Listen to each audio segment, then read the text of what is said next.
Ассалаумағалейкум достар, құрметті көрермендер.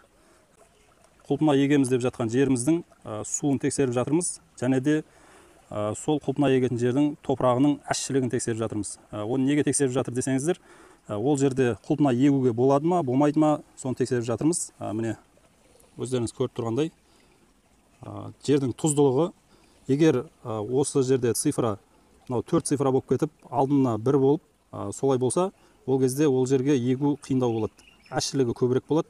Және де осындай 3 цифра болып, алдыңғы цифрасы қазір 490 болып тұр, сол 700 сондай болатын болса, ол кезде егуге болады. Міне өздеріңіз, Құдай қаласа, егем деп жүрген кісілер болса, бірінші өздеріңіздің жерлеріңіздің топырағы мен суын алдын ала тексеріп, осындай pH метрмен тексеріп, әшшілігін, судың әшшілігін және де топырақтың тұздылығын барлығын тексеріп, содан кейін барып егіңіздер. Немесе оны тексермей егетін болсаңыз